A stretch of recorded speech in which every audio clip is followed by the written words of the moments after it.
मैं हूं आलिया और आप देख रहे हैं breaking barriers with Alia Shah. Thank you so much for joining my show. मेरे साथ आज भारत के मारूफ जाने पहचाने सहाफी रोहित शर्मा मौजूद हैं। बहुत शुक्रिया Rohit Sharma, thank you so much for joining my show. नमस्कार मैम, आज हम thanks a lot, thanks for joining me, thanks जी फॉर जी सपोर्टिंग मी। जी नमस्कार, अस्सलाम वालेकुम और बहुत बहुत शुक्रिया। हम आज व्यूअर्स को बताते चले कि जिस टॉपिक पर बात करने जा रहे हैं, पाकिस्तान और इंडिया के, आप जानते ही हैं कि अक्सर औकात डेली बेसिस पर कोई ना कोई ऐसे इशू जो हैं वो निकलते रहते हैं जिनके ऊपर फिर बात की जाती है। तो हमने सोचा कि क्यों ना आज एक ऐसे इशू पे बात कर ली जाए। और ये मसला जो है वो कुछ इस तरीके से है कि पाकिस्तान की तरफ से एक ये स्टेप लिया गया है कि एक नया पॉलिटिकल मैप सामने आया, एक नया सियासी नक्शा जिसके मुतालिक पाकिस्तान की हुकूमत से ये डायरेक्शंस हैं कि डेली बेसिस पर जो 9 PM का बुलेटिन है उससे पहले वो पॉलिटिकल मैप दिखाया जाएगा। 2 सेकंड्स के लिए रहेगा स्क्रीन पर, उसके बाद जो बुलेटिन स्टार्ट होगा। अच्छा, उस पॉलिटिकल मैप में है क्या, मैं आपको पहले ये बता देती हूँ। इंडिया के जेर इंतजाम कश्मीर है, यानी ये कि इंडिया में जो कश्मीर मौजूद है उसको पाकिस्तान का जो है वो इस तरीके से दिखाया गया है कि वो एक मतनाज़ इलाका है, एक कॉन्फ्लिक्ट रीजन है। और साथ में ये भी उसमें मेंशन किया गया है कि ये जो है हिस्सा कश्मीर का, इसका फैसला यूएन की जो रेजोल्यूशन है उसके मुताबिक होना चाहिए। एक चीज ये है इस मैप में, और दूसरी चीज ये है कि जो जूनागढ़ का इलाका है जो कि भारत के गुजरात में मौजूद है, इस वक्त भारत का हिस्सा है, उसको भी ये इसी तरीके से जो है कॉन्फ्लिक्ट बताया गया और उसको पाकिस्तान का हिस्सा दिखाया गया है। तो ये जो दो सिचुएशंस हैं नई अब ये क्रिएट हुई हैं, इसके ऊपर जाहिर है कि दोनों कंट्रीज के लोगों का अलग अलग कहना है। रोहित शर्मा, पहले मैं आपसे पूछना चाहूंगी कि आप इसको कैसे देख रहे हैं, भारत इसको कैसे देख रहा है, पाकिस्तान की तरफ से ये जो नया कदम एक उठाया गया मैम आपको पता है, इसके बाद व्हाइट हाउस से फोन आया इमरान खान के पास कि आपने हमारे ऊपर एहसान किया कि आपने व्हाइट हाउस को और वॉशिंगटन को अपना एरिया नहीं बताया। आप किसी को भी अपना एरिया बताइए, हमें क्या फर्क पड़ता है, बताते रहिए, सुबह शाम बताइए। और दूसरी चीज, आपने कश्मीर को बताया, कश्मीर का पूरा मैप पूरा नहीं है उसमें, कश्मीर का मैप पूरा नहीं है। आपने लद्दाख नहीं दिखाया उसमें, पाकिस्तान ने लद्दाख नहीं दिखाया उसमें। क्यों नहीं दिखाया, मैं बताता हूं आपको। वो आपकी गवर्नमेंट कभी नहीं बताएगी, मैं बता रहा हूं आपको। इसलिए नहीं दिखाया कि वो कश्मीर का अक्साई चेन जो है वो चाइना के कंट्रोल में। और अगर आप पूरा दिखा देते, आप अक्साई चेन को अलग दिखाते तो भी आपके लिए प्रॉब्लम थी, नहीं दिखाते तो भी आपके लिए प्रॉब्लम थी। आप तो जम्मू कश्मीर पूरा बता के आए ना वहां पे यूएन में, तो यूएन के रेजोल्यूशन की नाफरमानी थी, ठीक है। और अगर नहीं दिखाते तो आजकल तो आपका रहनुमा और वो रोजी रोटी देने वाला चाइना है, तो आप उससे लड़ाई कैसे लड़ रहे थे। इसलिए मैं आपको दोबारा देखिएगा, तीसरी बार देखिएगा, चौथी बार देखिएगा, अक्साई चेन या लद्दाख कहीं दिख जाए तो मुझे बता दीजिएगा, I am ready to accept it.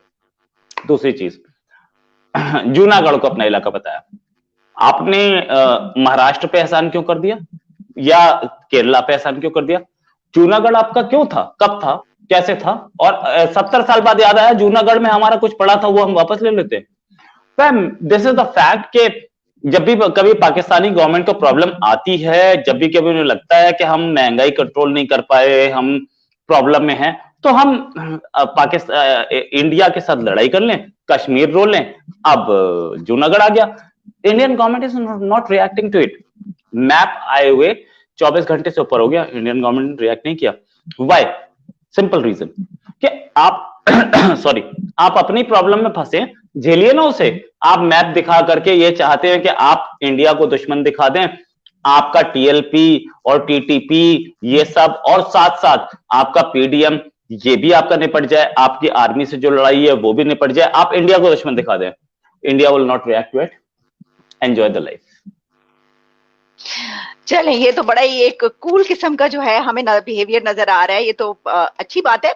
मैं असल में ना, देखे ना, जिस तरह आपने ये कहा कि कोई ना कोई डिस्प्यूट अगर रहता है ना तो फिर वो बहुत सारे मसाइल जो उनसे नजरें हटी रहती हैं।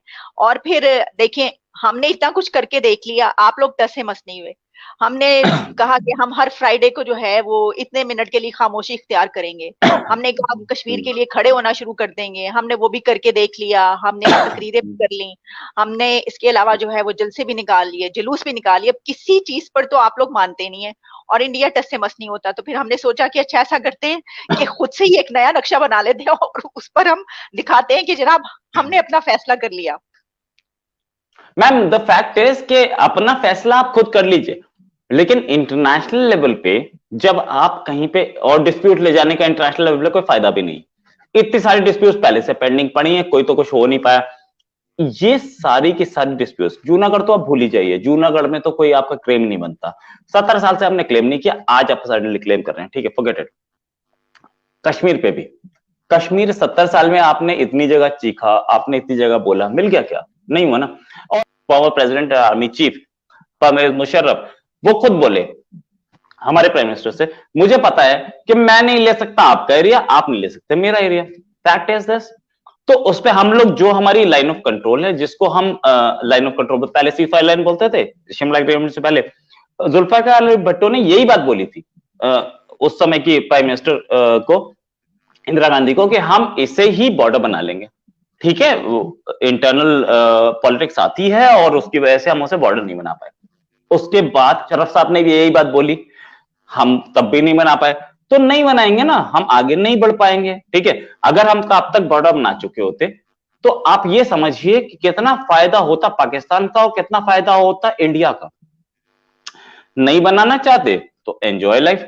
प्रॉब्लम इज कि अगर वो बन गया होता तो हमारे बीच में एक सबसे अहम मुद्दा सॉल्व हो गया था, तो इंडस वाटर की भी प्रॉब्लम सॉल्व हो गई होती। इसी पे तो हम रुक जाते हैं। उसके बाद हम लोगों ने आपकी कंट्री को, पाकिस्तान को, इतना बड़ा 130 करोड़ की एक पॉपुलेशन मिली होती, 130 करोड़ का मार्केट मिला होता। आप बहुत अच्छा सामान बनाते हैं लेकिन आपकी मार्केटिंग बहुत खराब है। अरे मैं इससे ऊपर क्या जाऊं, 1980s में पाकिस्तानी इकोनॉमी इंडिया से बेटर नहीं थी क्या? 1980s में क्या पाकिस्तान इंडिया से ज्यादा स्ट्रॉन्ग इकोनॉमी नहीं था क्या? आपने, पाकिस्तान ने अपने वो इस्लामाइजेशन के चक्कर में पाकिस्तान को बर्बाद कर दिया। 1980s में फर्स्ट एशिया का, इंडिया और पाकिस्तान की बात नहीं कर रहा, एशिया का फर्स्ट 8 लेन हाईवे किस कंट्री के पास था? इंडिया से पहले मोबाइल्स कौन सा कंट्री यूज कर रहा था? मतलब नॉट अबाउट द वर्ल्ड, हम सार्क में, पाकिस्तान यूज कर रहा था। ठीक है, I was also shock to hear about it कि यार पाकिस्तान हमसे पहले मोबाइल यूज कर रहा है। यस, फैक्ट इज पाकिस्तान हमसे पहले मोबाइल यूज कर रहा था। आज के डेट में क्या सिचुएशन है भाई? आज के डेट में तो बिल्कुल यू टर्न आ चुका है। क्यों यू टर्न आ चुका है? इसलिए आ चुका है कि पाकिस्तान सिर्फ वो इस्लाम को पकड़ के बैठा है और उसको यही दिखता है कश्मीर। एंड देन आपको सस्ता कॉटन चाहिए था, आपने मना कर दिया। आपको सस्ती चीनी चाहिए थी, आपने मना कर दी। मार्केट ओरिएंटेड गेम नहीं रहा। वॉन्ट इट बी बेटर कि इंडिया की जो एंटायर, जो हमारे जो कॉर्पोरेट हाउसेस हैं, वो जाके पाकिस्तान में अपने ऑफिसेस खोले और पाकिस्तान के जो हबीब बैंक है या कोई और कॉर्पोरेट, वो कोई कॉन्ग्लोमेट है, वो आके इंडिया, वो 20 करोड़ 25 करोड़ की पॉपुलेशन पे अपना एक कंट्रोल बना के बैठे। उनको 130 करोड़ की और पॉपुलेशन मिले, 130 करोड़, जिस मार्केट को यूरोप और अमेरिका और पूरी दुनिया टैप करना चाह रही है, आप लोग सिर्फ ईगो इशू पे उसको छोड़ के बैठे हैं। आपके सामने है, उनको इतना दूर आना पड़ता है, शिप 1 महीने तक सेल करते हैं, आप सिर्फ 10 मिनट में उस बॉर्डर को क्रॉस करके और इंडियन मार्केट में पहुंच जाते हैं। लेकिन सिर्फ ईगो इशू, नथिंग एल्स। इस पर आपका हबीब बैंक, इंडिया के आईसीआईसीआई बैंक बहुत बड़ा बैंक है ना, एचडीएफसी बैंक बहुत बड़ा बैंक है ना, आपके हबीब बैंक से बड़ा बैंक है दोनों। और मैं गिनवाऊं तो कम से कम 20 निकाल दूंगा। क्या हबीब बैंक पूरे कंट्री में, हमारे इंडिया में अपनी ब्रांचेस नहीं खोल सकता था? उसको $3 ट्रिलियन की इकोनॉमी मिलती। लेकिन आपकी इस ईगो पे और आपके जो जो पॉलिटिशियंस हैं, वो कश्मीर के नाम पे या इस जूनागढ़ का एक मैप निकालने के नाम पे सिर्फ पॉलिटिक्स करना चाहते हैं और अपनी कुर्सी बचाना चाहते हैं। इसलिए वो आपके आपके जो इतने बड़े बड़े और आपके कुछ कुछ जो बिजनेस कॉन्ग्लोमेरेट्स हैं, वो बहुत अच्छा काम कर रहे हैं। आपकी पाकिस्तान की ड्राई फ्रूट्स या पाकिस्तान का जेड वर्क या पाकिस्तान के दूसरे बिजनेसेस, वो इंडिया में रिस्पेक्टेड हैं। जब यहाँ पे ट्रेड फेयर लगता है तो वो मार्केट में सामान खत्म हो जाता है। ट्रेड फेयर के 2-3 दिन में ही खत्म हो जाता है, ट्रेड फेयर 14 दिन का होता है। क्या वो यहां पे नहीं बेचा जा सकता था? आपका बिजनेस जो आप आज 287 मिलियन डॉलर्स की इकोनॉमी बताते, सॉरी बिलियन डॉलर्स की इकोनॉमी बताते हैं, ये 500 बिलियन डॉलर्स पहुंच सकती थी अगर आपको, अगर इतना बड़ा मार्केट मिल जाता। लेकिन आप निकालिए, मैं आप निकालते रहिए, कौन मना कर रहा है आपको? You are losing something. Rohit Sharma, बहुत ही थॉट प्रोवोकिंग आपने जो है ये गुफ्तगू इस वक्त की है, बहुत मुझे मजा आया सुन के, दिलचस्प लगा कि देखिए ना, आप इंडिया में बैठे हैं, आपका ताल्लुक, आप इंडियन हैं, लेकिन आपने ये देखा, सारा आपके पास रिसर्च है कि देखिए पाकिस्तान के पास भी तो अच्छी चीजें हैं, लेकिन आखिर क्या वजह है कि पाकिस्तान ऊपर नहीं उठ पाता। तो इसमें एक सबसे बड़ी जो इसमें मुझे इस गुफ्तगू में वजह नजर आई वो ये है कि एक तो ईगो प्रॉब्लम, दूसरा ये कि कोई ना कोई डिस्प्यूट चाहिए होता है हमें, और हम इस तरह के मसलों में उलझे रहते हैं जिनका ताल्लुक तरक्की से नहीं है, जिनका जिसका ताल्लुक डिक्लाइन पर जाने से है, जिसका ताल्लुक जो है वो रिग्रेसिव मोड पर है। तो क्या आप ये समझते हैं कि पाकिस्तान जो है वो खुद जान के ये चाहता है कि कोई ना कोई ऐसा डिस्प्यूट बना रहे, या हुकूमतें इसके मुतालिक संजीदा नहीं होती, सीरियसली नहीं लेती, और आप समझते हैं कि पाकिस्तानी हुकूमत ये जानती है कि मैप में ये शामिल करने से इसका वैसे कोई फायदा नहीं होगा, सिवाय इसके कि आपने अपना एक खुद से ये बना लिया और आप फैंटेसाइज उसको कर रहे हैं कि अब ये हमारा है, या आप उसको लेकर एक प्रोपेगेंडा कर सकते हैं। क्या आप ये समझ रहे हैं, ये कह रहे हैं? मैम द फैक्ट इज कि आप 70 साल से तो कश्मीर अपना दिखा रहे हैं, मिल गया क्या? नहीं ना। जो आपके पास है वो आपके पास है, जो हमारे पास है वो हमारे पास है। आई एम टॉकिंग मतलब आई एम टॉकिंग ब्लंटली, मतलब बहुत ब्लंट बोल रहा हूं मैं। जो आपके पास है वो आपके पास है, जो हमारा है। और जूनागढ़ वो तो इम्पॉसिबल है, जूनागढ़ डालना भी एक बहुत बड़ी फैंटेसी थी। लेकिन इस पे आए हम, आप हिस्ट्री देख लीजिए, जब भी कभी पाकिस्तान में मिलिट्री की हुकूमत रही है, जनरल मुशर्रफ हो या जनरल जिया उल हक हो, अब मैं इस पे नहीं जाऊंगा, कोई बहुत सारे पाकिस्तान में लोग बोलेंगे क्योंकि जनरल मुशर्रफ इंडिया में पैदा हुए थे और जनरल जिया उल हक इंडिया में पढ़े थे सेंट स्टीफेंस कॉलेज में, ठीक है, इस पे नहीं जाऊंगा, ठीक है। लेकिन वो अगर पाकिस्तान में थे, पाकिस्तानी की आर्मी की उन्होंने 30 साल सर्विस की थी, वो पाकिस्तानी थे। लेकिन क्या इंडिया से सर्विस बेटर नहीं होती? क्या इंडिया से रिलेशंस बेटर नहीं होते उस टाइम पे? क्यों ऐसा होता है कि जब जमहूरियत आती है और गवर्नमेंट आती है और उनको वोट्स की चिंता होती है, वो वोट्स के लिए ऐसी चीजों को उठाते हैं कि हम वो इस इशू को एनकैश कर जाएं, राइट? हम लोगों के बीच में समझौता एक्सप्रेस मुशर्रफ साहब के टाइम पे हुई, उससे पहले जिया उल हक के टाइम पे हुई। हम ये जो मिलिट्री, और इंडिया भी पसंद करता है कि मिलिट्री हुकूमत रहे तो हम लोगों के रिलेशन बेटर हो जाएंगे, राइट? और साथ में ट्रेड, अंग्रेजों ने सरहद खींच दी, सानिया मिर्जा ने तो उसके बाद शादी की ना, और सानिया मिर्जा की शादी को दोनों साइड से प्रेज किया गया। उससे क्या फर्क पड़ता है? हम सानिया मिर्जा एक एक बड़ा नाम है, शादी तो अभी मैं आज ही की खबर है, एक पाकिस्तानी लेडी थी जिसने इंडिया में एंगेजमेंट कर ली थी, 4 साल बाद उसको वीजा मिला। क्यों 4 साल बाद मिला भाई? तो इस चीज को बर्बाद करने के लिए अगर आप देखें तो आपके पॉलिटिकल हुक्मरान जो कि इलेक्शन लड़ के आते हैं, अगर कोई एक ऐसा आदमी हो जिसको इलेक्शन ना लड़ना हो तो वो रिलेशंस 10 साल में ठीक कर सकता है। मुशर्रफ साहब ने ठीक कर ही दिए थे, सीज फायर नहीं हो रही थी, सीज फायर वायलेशन नहीं हो रही थी, राइट? उसके बाद स्टार्टिंग करगिल आप भूल जाइए क्योंकि वो प्रेसिडेंट नहीं थे। जब वो प्रेसिडेंट की कुर्सी पे बैठे, उनके ऊपर पॉलिटिकल प्रेशर पड़ा, उनके ऊपर इंटरनेशनल प्रेशर पड़ा। उसके बाद आप देखिए, उन्होंने वाजपेयी साहब से खुद जाके नेपाल में हाथ मिलाए, उन्होंने वाजपेयी साहब से, कन्वर्सेशन अच्छी नहीं थी उनकी वाजपेयी जी की, बहुत खराब करके सैल्यूट करने नहीं गए थे, और वाजपेयी जी उन्हें पसंद नहीं रोहित करते शर्मा, ये भी मैं आपको बताती चलूं कि जनरल मुशर्रफ के दौर में जो कारगिल हुआ था उस पे नवाज शरीफ साहब को उसका इल्म भी नहीं था, उनको बताए बगैर जो है, जो अब बुक्स में लिखा आ रहा है, जो तारीख मैम। बता रही है हमें, वो उसके ऊपर उन्होंने खुद से ही वो एडवेंचर किया था। चलें इसको हम, इसका मैम भी नहीं आप नहीं देख नहीं ही नहीं नहीं, चलें। Sorry sorry sorry ma'am, sorry. Okay. I tell you, मैं इसका एक्सप्लेनेशन नहीं, मैं जनरल मुशर्रफ का एक्सप्लेनेशन नहीं दे रहा, मैं उनकी पार्टी का मेंबर नहीं हूं। But fact remains, general Musharraf उस समय जनरल थे। वो प्रेसिडेंट की सीट पर जब बैठ जाते हैं तो उन्हें यूएन भी दिखता है, उन्हें अमेरिका भी दिखता है, चाइना भी दिखता है, सब दिखते हैं और सारे प्रेशर उनके ऊपर आ जाते हैं।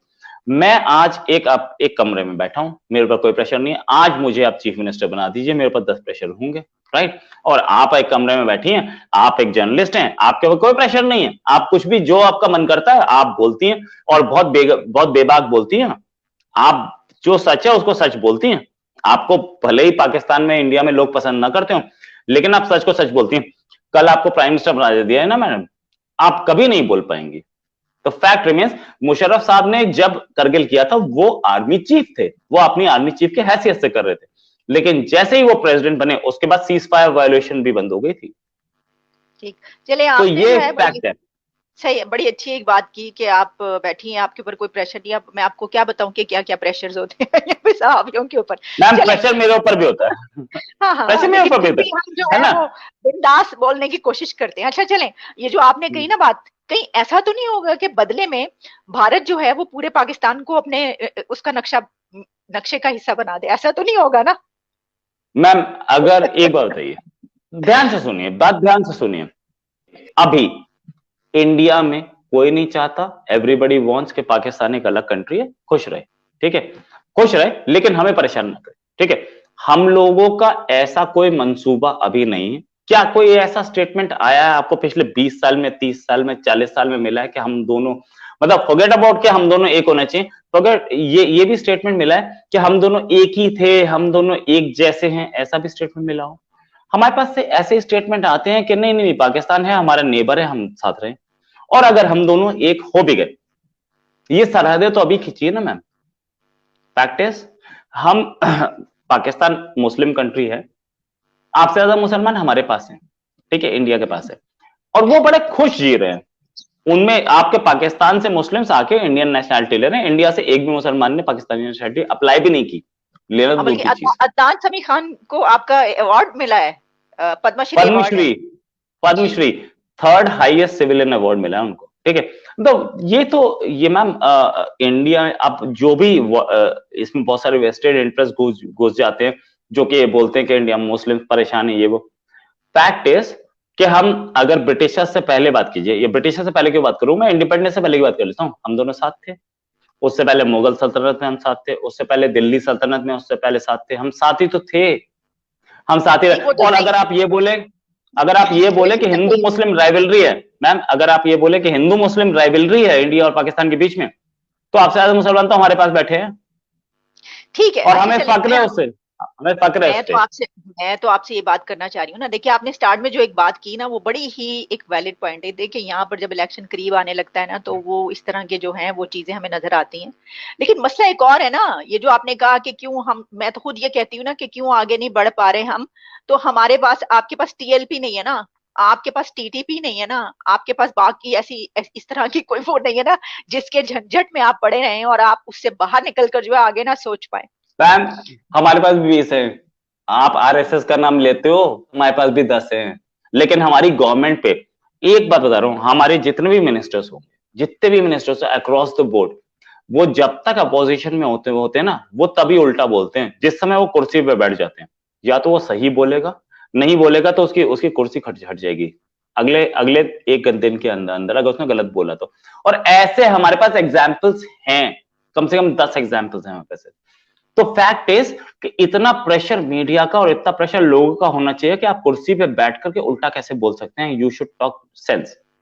सेकेंडली, हमारे पास भी 10 हैं, ऐसी जमातें हमारे पास भी 10 हैं। मैं आपको, आप मेरी बात क्या कर रही हैं, आप सोशल मीडिया इंडिया के ट्विटर पे जाइए और इंडिया के ट्रेंड्स देख लीजिए, ट्विटर पे वहां पे लोकेशन चेंज करके इंडिया के ट्रेंड्स दिख जाते हैं, मैं भी पाकिस्तान के देख लेता हूं, एक बार देख लीजिए।